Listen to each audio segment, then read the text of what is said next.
Berisha, ditën e djeshme në mbledhjen e kryesisë është vendosur hapja e garës për kryetarin e Partisë Demokratike. A konfirmoni ju pjesëmarrjen në këtë garë?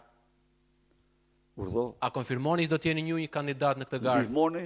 A konfirmoni që do të jeni ju kandidat në garën e 23 majit? A mund të më thosh pa kush të tha ty që jo njëherë?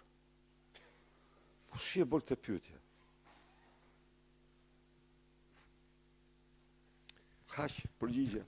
A bjen ndesh me statutin, me nenin 46.8 të statutit Partisë Demokratike, nenin e quajtur nga ju, neni Basha, pjesëmarrja ju në garë? Ka lidhje, po, shumë bukur. Neni ka flet për zgjedhje, jo për farsë elektorale. Në qoftë se ka një realitet absolut të padiskutueshëm, është zgjedhjet ishin farsë elektorale.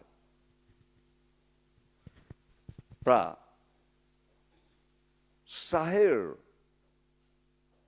zgjedhjet humben kur ato janë normale, është detyrë e atij që udhëheq të largohet, t'jap dorëheqjen. Kam thënë do ta them. Farsa elektorale është tjetër, është detyrë të luftoj diktaturën pastaj. Duhet luftoj dhe ne e bëm luftën tonë edhe po e bëjmë në kuptimin që ne farsë elektorale ishte 21-shi. Ta them unë. Po absolutisht. E kam shkruar dhe i qëndroj 100%. Vota vdiq pa hyrë në kuti. Po ai zotëria e kishte mendjen koalicion të madh me Edi Ramën. Nuk kishte mendjen të mbronte votën e qytetarëve shqiptar. Kjo është e vërteta. Dhe unë ja thash atij, të nesme, kjo është farsë. Ne duhet mbrojmë votën e shqiptarëve. Pse është farsë? Dhe mos harroni 21-shin, Edi Rama nuk kishte arrestuar liderët e opozicës në vit elektoral. Në 21-shin, Edi Rama nuk dha 100 euro në mes fushatës elektorale.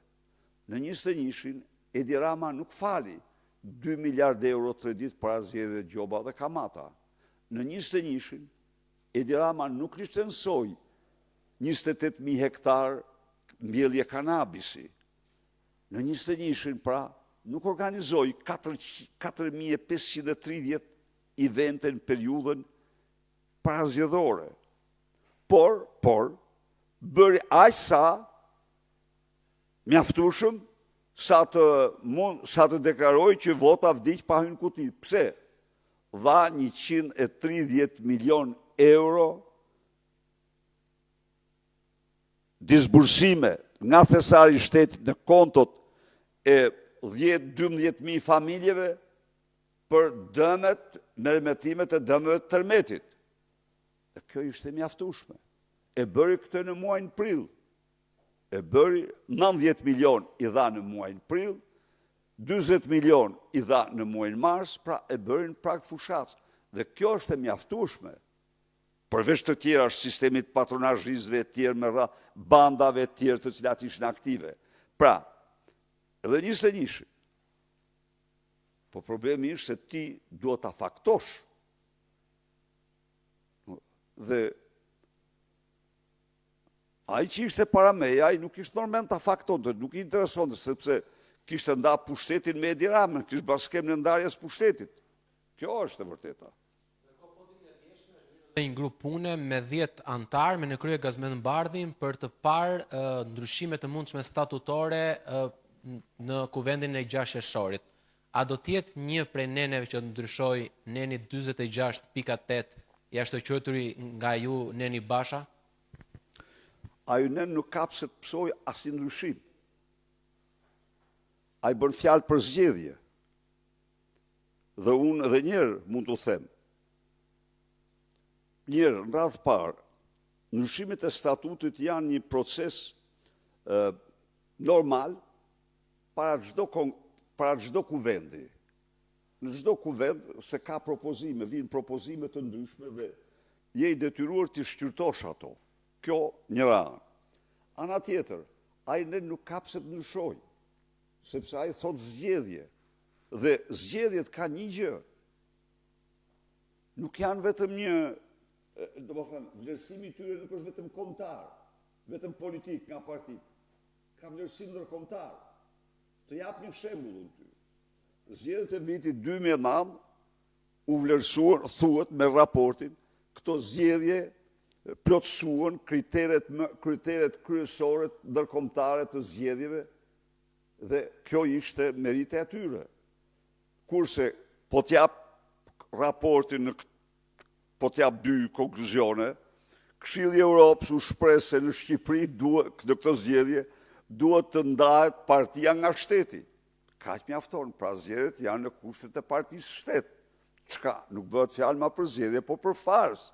Apo në Parlamentin Evropian, siç e dini ju, kryetari delegacionit të Parlamentit Evropian që vëzhgoi zgjedhjet konkludoi se në Shqipëri krimi organizuar nuk lejon rotacion në pushtetit. Atëherë pra nuk ishin zgjedhje në farsë. Kështu që kynen, mendoj unë, nuk duhet të preket. Grupi i punës e sugjeron ndryshimin. Po, unë nuk besoj të sugjeroj asnjë ndryshim, sepse grupi i punës ka, ne jemi në njëjtin koncept, aty janë bërë propozime tjera, kurse kynen është shumë normal, humbja e zgjedhjeve në kushtet e zgjedhjeve që respektojnë standardet ndërkombëtare, absolutisht ai që drejton duhet largohet. Do huazoj dhe një pyetje nga kolegët që është bërë gjatë këtyre ditëve pas vendimit të kryesisë, ku kanë pohuar se garimi juaj sërish për kryetar të Partisë Demokratike ka vdekur rithemelimin. A vdiq rithemelimi që në 2021? Kush e thot këtë? Janë disa analistë të themi. Jo, nga zyra e Dirams, këto më thu mua. E thashë në fillim që nuk është pyetje ime, është e huazuar. Prit, s'ka gjë, nuk e kam problem unë atë. Po këtë e përhap Edi Rama, ndëgjoti. Zyra e tij i përhap që po kandidoj rithemeluesi, rithemelimi vdes. Po ka absurditet më të madh mbi tokë. Sikundër u thot, ndëgjoni thot. Zgjedhjet thot po dha dorëheqjen Sali Berisha, zgjedhjet nuk fitohen. Por me Sali Berishën zgjedhjet nuk fitohen. Mund të dëgjoni ju marrëzira të tilla, i hap të gjitha zyra e tij. Pse i hap? Sepse çfarë fiton ai me këtë? Se fiton se në një fjalë, në një frazë, fut dy herë fjalën zgjedhje. Pra, për të ngulit mendjen tek tjerë se ky bën zgjedhje, ky bën farsë. Ky nuk bën zgjedhje, bën farsë elektorale.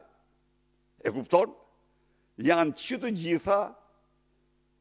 të gjitha bëhet një betejë midis atyre që besojnë në votën e lirë dhe që e konsiderojnë votën e lirë kushtin më themelor të demokracisë dhe atyre që shpërblehen nga Edi Rama dhe që janë tellall të farsës elektorale.